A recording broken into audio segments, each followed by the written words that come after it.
আমাৰ শ্ৰদ্ধায় ভাৰতেৰ স্বাধীন ভাৰতেৰ প্ৰথম প্ৰধানমন্ত্ৰী জৱাহৰলাল নেহৰুদেৱৰ জন্মদিন। তেখেতে শিশুসকলক খুব মৰম কৰিছিল, শিশুসকলৰ প্ৰতি তেখেতৰ খুব মৰম আছিল, তেওঁলোকৰ উন্নতিৰ বাবে বহুত কাম কৰিছিল আৰু সকলো শিশুৱে তেখেতক নেহৰু খুৰা বা নেহৰু বুলি সম্বোধন কৰিছে। আমাৰ খুৰাহঁতৰ লগত আমাৰ যিটো সম্পৰ্ক, ধেমালি মৰমৰ সম্পৰ্ক, এক বিশেষ ধৰণৰ মৰম থাকে খুৰাহঁতৰ আমাৰ ওপৰত, ভতিজাহঁতৰ ওপৰত, আৰু ঠিক তেনেকুৱা ধৰণৰ সম্পৰ্ক আছিল তেখেতৰ কণ কণ শিশুহঁতৰ সকলো শিশুৰে প্ৰতি তেনেকুৱা ধৰণৰ মৰম আছিল, যিটো কাৰণত তেখেতৰ মৃত্যুৰ পাছৰ পৰা এই 14 নৱেম্বৰ দিনটো শিশু দিৱস হিচাপে পালন কৰা হয়। শিশু দিৱস বুলি ক'লে বহুতো কথা মনলৈ আহে। শিশুসকল, মই বহু বছৰ ধৰি স্কুলত চাকৰি কৰিছিলোঁ, শিক্ষয়িত্ৰী আছিলোঁ। শিশুসকলৰ প্ৰতি মোৰ বহুত ভাল, বহুত ওচৰ সম্পৰ্ক। আমাৰ সকলো শিক্ষক শিক্ষয়িত্ৰীৰ তেনেকুৱাই ওচৰ সম্পৰ্ক। গতিকে আমি সদায় শিশুসকলৰ কল্যাণ, তেওঁলোকৰ শিক্ষা, তেওঁলোকৰ ভৱিষ্যত, সকলোবিলাক কথাৰ প্ৰতি আমি লক্ষ্য কৰিব লাগে আৰু যিবোৰ কথাৰ কাৰণে, তেওঁলোকৰ কল্যাণ সাধনৰ কাৰণে, তেওঁলোকৰ উন্নতিৰ কাৰণে, তেওঁলোকৰ ভৱিষ্যত জীৱনটো ভালদৰে গঢ় দিবৰ কাৰণে, কাৰণ আজিৰ শিশুসকলে কালিৰ দেশৰ ভৱিষ্যত, দেশৰ নাগৰিক। গতিকে তেওঁলোকে এইখন চলাই ল'ব লাগিব আমাৰ অৱৰ্তমানত, আমাৰ সকলোৰে অৱৰ্তমানত।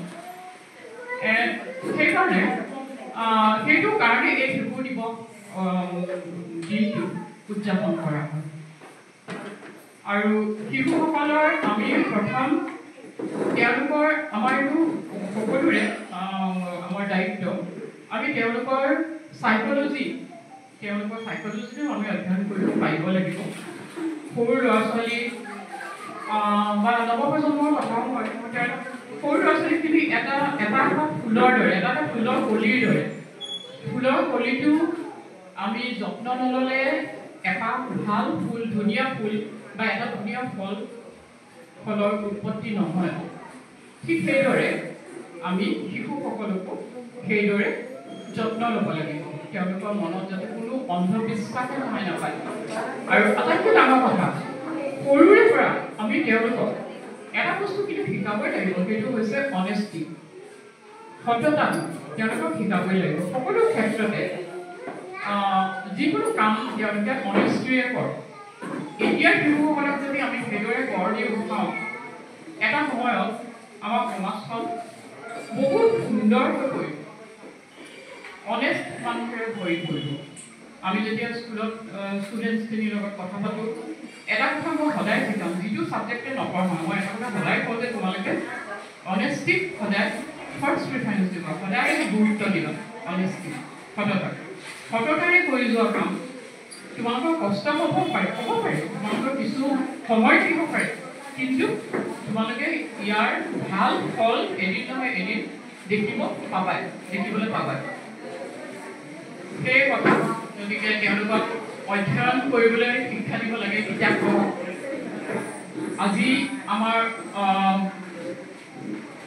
জৱাহৰলাল নেহৰু, আমাৰ ভাৰতৰ প্ৰধানমন্ত্ৰী জৱাহৰলাল নেহৰু দেৱলৈ মই মোৰ শ্ৰদ্ধাঞ্জলি অৰ্পণ কৰিলোঁ, সশ্ৰদ্ধ প্ৰণাম জনাই।